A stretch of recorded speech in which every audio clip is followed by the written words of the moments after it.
So I am trying this out. I'm going to try out a podcast, and I don't even know exactly how this is going to go. I know a lot of podcasts, or they talk about like Joe Rogan Experience, they talk about aliens and conspiracy theories and just interesting things like Joe Rogan finds interesting, and like Jordan Peterson talks about being a better man, a better person. Um, Quiet Warrior is about being a better person, better man, being able to protect and provide for your families, or for our family, or for our families. Um, but yeah, there's just so many different things. My family and church and people that know me make fun of me because they say you're always talking, you always have a story or whatever. And I guess they're right. And I I do like talking. I like imparting my understanding to other people. Especially something triggers my thought about it or something that I think's interesting. And so yeah, I'm gonna try this out. This is gonna be my first one, and hopefully we'll post it. We'll probably post it in YouTube, and we'll post it again in YouTube. Post the next one in YouTube, and we'll just keep going. And I don't know how to do all of the other stuff, and we'll figure it out along the way.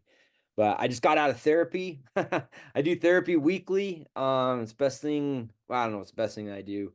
I'm a pretty open book with most people. I don't hold a lot of stuff in. If I'm pissed at somebody, I let them know, or at least I won't talk to them or something like that. Um, but I deal a lot with like PTSD and like anxiety and depression. And sometimes I'm like, man, I'm just really a mature person at times. Cause yeah, sometimes I don't want to talk to somebody, or I don't want to, or I'm pissed at them or whatever. And so that's not what I want this to be about. Like I said, I'm an open book and don't hold a lot of stuff in. I like to talk about things. I like to talk about business. In fact, that's what I started off talking to my therapist today about. Like his son has a company, and I was like, he was telling me about it, and like his son, I was telling him about a friend of mine that has a company that maybe they could like work together, and like I just enjoy doing that. Like if I could be a broker, a business broker, like bring businesses together to help them like figure things out and then get paid to do that, it'd be awesome. um I seem to do that a lot too. Like people will start talking to me, and my brain just like, oh, this is the person that you need to talk to, or whatever. This is, this avenue might be helpful and stuff. And like I don't know. That's who I am. That's what I like to do. And those are just my thoughts. But so what do we want to talk about today? I don't know. The thing that I was talking to my therapist about, just about my business, about kind of my thoughts about where it's going to go and what we can make it do and how to make it do that, like what the niche is, who we're serving. And like I've mentioned this numerous times, hundreds of times. It's the average American working man. Like I'm not like I think like a lot of uh uh marketing or self-help or whatever you want to call it is that's focused on men is usually, it's usually wrong. I don't think it's wrong, but it's usually like, it's like plays to our fantasies and doesn't necessarily like help the average guy. Like, and like things that I listen to, maybe I'm not listening to the right things, but like guys that I listen to, like you got to get jacked, you got to work on your body. That's the most important thing. Work on your mind, make your mind smarter and better. And while I don't disparage that, and it might come off like I do, like I don't. I think that's good. I'd work on it, right? I exercise daily. I take I try to strengthen my mind through reading and doing all those same things. So like, please understand, like, I'm not disparaging that, but I also like, um, the average guy that like wakes up in the morning, he works as a plumber, electrician, works construction. Like he wakes up in the morning, he gets up, he gets up probably at 6. He's got to be on the job site by probably no later than 7:30, if it's not earlier. I mean, I know I was working with guys that were getting on the job site at 6 o'clock, and then they work until 4 or 5 o'clock in the afternoon, or evening. These guys are, I mean, some of these guys are, yeah, they're jacked and they want to be jacked, and that's their hobby. But a lot of them family guys, like they get up early, they go and do their duties, they work hard for their family, they come home, they have dinner with their wives and kids, and and then there's activities that night, right? Like their kids are involved in a sport or in a dance or something like that. And so they're out there doing that and working, helping their families, and then that gets over with, and then they come home. Man, you're probably exhausted, right? I mean, if they're like anything like me, they're exhausted. It's 8, 9:30 at night. Um, they know they got to get back up at 6 because they got to be back to the job site. And so they, they're back in bed, they get their rest, and they just do it over again. And those are the guys that like, those are the guys I always want to like talk to and support and like, talk about like what's important to them. Because that's what my dad was. That's, I don't know if, I don't ever want to like brand myself in something that I wasn't. Like, I mean, I have a master's degree, but like I work construction, I was in the army. Um, and I hope that I was a guy that was like, hey, this guy isn't a douchebag. Like, this guy really gives a crap about people. And I mean, I know that I was an officer and like sometimes we get a bad rap and stuff like that. And I get that. But, the good officers, the guys that I was around that were really good, they really cared about the men and because they were, and what was interesting is a lot of times because they were one. I can think about one of the guys that I served with in Iraq. He was enlisted before he was an officer, and I was enlisted before I was an officer. So, we kind of made our way up the ranks and stuff. But again, I just want to talk to those guys about living better, doing better things. Making, helping them make, I don't know, better decisions. Like, not that they're not making good decisions anyways. Like, I hate that when people are, assume that you don't know anything or anything like that. And that's definitely not what I want to come off as. I want to talk to people. But yeah, if there's ways that I can share things that help me, like a decision making process that maybe that helped me like make decisions better, things to think about, things to take care of our mental health with, things to take care of our health with, um, stuff like that. I mean, Quiet Warrior is a health company or wellness company. We sell vitamins, and I got into that because I like this would help men, right? Um, so I'm gonna stop right there. I'm just gonna go into my story a little bit, just tell you my story, and yeah, and what I'm doing and why I'm here, and kind of figure some stuff out that way. So, my name's Scott Stevens. I grew up in Idaho, a little town called Pocatello, Idaho. I don't know, it's little, it's 50,000 people. It's been 50,000 people for as long as I can think about it. It's like really stagnant as far as like growth, and which is kind of a lamenting fact with most of the people that live here. Um, but that's not where I don't want to get into local politics. But yeah, I grew up here. I when I was in high school, I was just an average kid. Like I wasn't a great student. I wasn't a terrible student either. But then I ran for student body president in my high school and I won. And again, I ran on the idea of like I wanted to be of service. I wanted to help. I wanted to, restore kind of the glory days of being a high school student or going to a certain high school and kind of put help kids just feel good about being there, right? Like just feel good about being having that high school as their alma mater and that they were somebody. Like I didn't coin this phrase. In fact, I think I met the guy that did, but like there was like a saying in our high school that says it was like it's called Pocatello High School or Pokey High, and the phrase was where everybody is somebody. And I love that phrase. Like it just resonated with me. I like a place where people, yeah, it doesn't matter, what your background is or who your parents are or whatever, you're somebody, you're important, you matter. So I did that. I graduated high school. I went to college for a year, and then in my church, we young men and young women now, like we serve a mission. We call it serving a mission, and we go out someplace in the world and try to get people to go to church. Which I'm sure that people that are members of my church are like, it's more than that. It's more than that. I promise, it's more than that. And it is. It is. But explaining it, that's what we're doing. In fact, there was a missionary in my mission. It's kind of funny. He's like, "What in the hell am I doing in Canada trying to get people to go to church?" And which is, we laugh at that, but yeah, that's what you're doing, trying to help people come unto God and live better lives and make better decisions, and eventually, we hope people join our church. Um, and anybody that tells you otherwise is they're not telling you the truth. That's exactly what we're doing. That's exactly what we want. We want you to be members of our church. Um, I mean, it's not the end all say all about like whether we like you or not, or whether, as individuals and stuff. But yeah, that's what we want you to do. We want you to join our church. That's, you know, yeah, there's a reason for that. But again, don't want to get too deep into that. It's served my mission. I enjoyed it. I made some really great friends. And I still have today. And I got back from my mission and I didn't have a plan for life at all. I was like, I don't know what I'm going to do. And luckily, the military, I was involved in the National Guard before I left on my mission. So I got back involved and got, I obviously had to get back involved. And they had the ROTC program at the local university. And I got involved in that, got heavily involved in it. And, lo and behold, I graduated and commissioned as a second lieutenant same day, right? It was awesome. And then I went in the military, with the greatest adventure of my life. Spent some time at Fort Bragg. Before that, Fort Benning, like went through Ranger School and all, OBC, and then went to Bragg for less than a year. And then I was in the sandbox and like I volunteered for a training to be a trainer. I was walking back from PT and my company commander called me over and he's like, "Hey Scott, do you want to go to Iraq?" And I was like, "Absolutely, I do." I wasn't married. Didn't have any, anything going on. I'm gonna turn the slide on.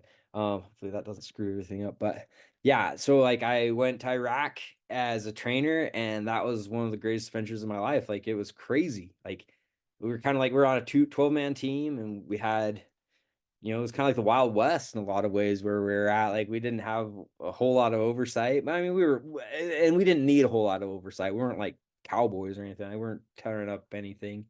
We were very mild, I think, but it was awesome. Like there were some really crappy situations. Like we had a team leader that was nuts. Like he just lost his mind, and we had to get rid of him. And like he like threatened to kill me a couple of times. Like it was crazy.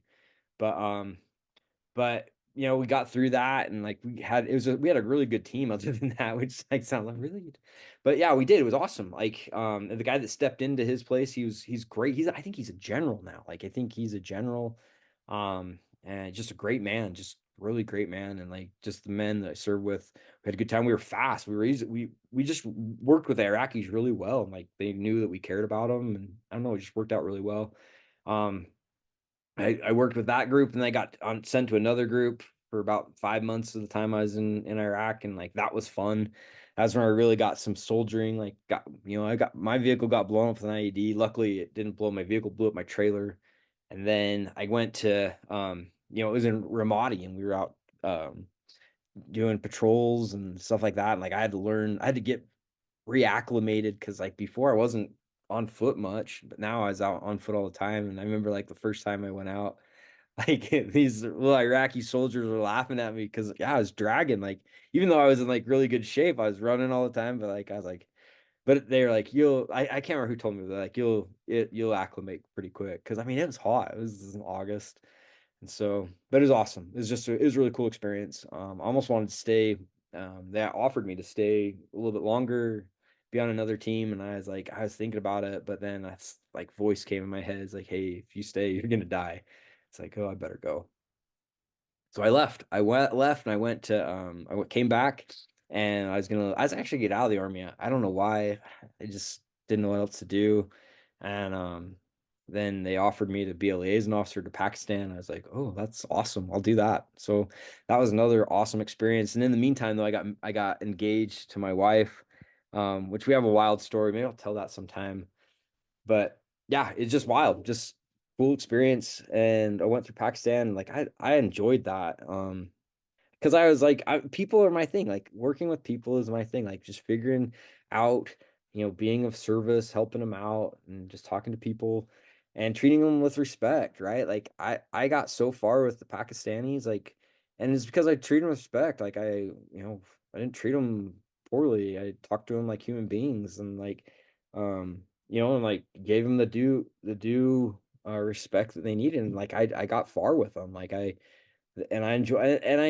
thoroughly enjoyed my association with them. Like and I gave a shit about, excuse my language, I gave a crap about like rank. I mean, other than like honoring it, right? Honoring rank which is important. But there we had an experience where like Admiral Mullen, he was the Joint Chiefs of Staff, came, and like I was in charge of being like advanced party, so I would go to all the different places that he was going to be at. And I remember being there, like, and um, we're just, I was in the foyer of the Pakistani general's office, and waiting for Admiral Mullen to come, and like here he comes. I don't know how he was like the first guy in. Like I was, man, his security detail sucked, but like I was there, and like I'm the only white face that's in the foyer, and he comes, he goes, makes a beeline right for me and I'm like, oh, hey, Adam Mullen, I'm Captain Stevens, welcome to Pakistan. And then I was like, this is my counterpart, and I think it was Zahid was his last name. I was like, this is Major Zahid, and like he was like his eyes were like this big, and he like Adam Mullen shook his hand, and uh and then everybody caught up to him, Adam Mullen, or again, I don't know. Like I wasn't in charge of that part, right? Like, and so they got him, took him into the meeting, and like we are just hanging out, and like this poor,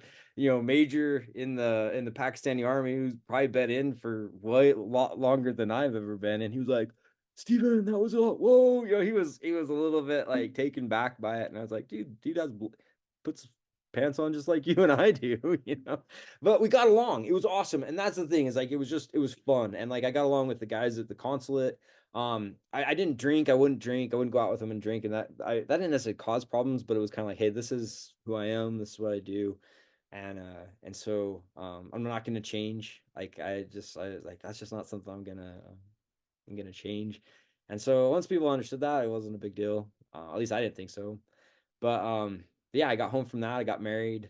I actually got married while I was on leave from Pakistan. I had like an 18-day leave, and I got home with my wife, and I got married.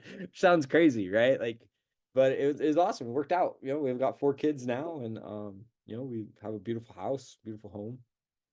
And so, yeah, but I did decide to leave the army after that. I got out and I went to BYU, got a master's degree in public administration. It was awesome. That was one of the best learning experiences I ever had was at BYU. Like I learned a ton. I will say this about BYU is they have some of the best professors in the world go to at BYU. Like they're amazing teachers. Like the teachers were amazing. Like I mean, they taught some stuff. I was like, I don't know how I'm gonna wrap my head around this, but my teacher helped me wrap my head around it. Like it was amazing. The only thing that was like a drawback is sometimes like some of the students can be a little bit naive about the world, which is kind of a challenge a little bit. But once they understood, yeah, I don't know, like they grow up, right? We all grow up. We all figure out that not everybody, doesn't swear and doesn't drink. And this isn't Izzy, just in case you're wondering. But yeah, I got out. Became a consultant. That was awesome. I went to Virginia. I went to work for this company called RLG, and it was different kind of consulting. It wasn't like it was like leadership, like how to be better leaders, and like how to help guys like engage better with their employees. Called it performance management coaching. It's just like fancy words, but it was really awesome. Like met some of the best people, like both that were like working on the shipyard as well as like my colleagues and leaders, like just amazing people that taught me so much. Like one individual, I won't say her name, but she was just amazing. Like just this amazing um coach. Like she just knew what she was doing. And I don't think she'd been in the business more than maybe a year and a half longer than I had or whatever. She just got it. Like I don't know, she just wrapped her head around it really fast and was just an amazing person. And so it's just a blessing, right? But as things go, I finished the project there, and then I went up to Alaska, and I was traveling a lot, and I kind of made a mistake too. And so kind of felt like maybe this wasn't for me anymore. And so I left, or I was let go. Let's say I was let go. That's more of the truth. And I came back here to Idaho. We were already living in Idaho because I was commuting up to Alaska, and I didn't know what to do. So I hung my shingle and started doing my own consulting just around town here in this little town. And I did okay. It's hard. It's hard to consult and sell. You got to sell your consulting, and then you have to like do it, right? And that's hard. I don't care what anybody says. That's a hard thing to do. And so I did that for a while, and then ISU had a job opening. I applied for it, and so now I work at Idaho State University, and I'm the business consultant, and which really means I just go out to businesses and talk to them about their training needs, and then see if we can do it at ISU versus going outside the region. So that's a little bit about myself, but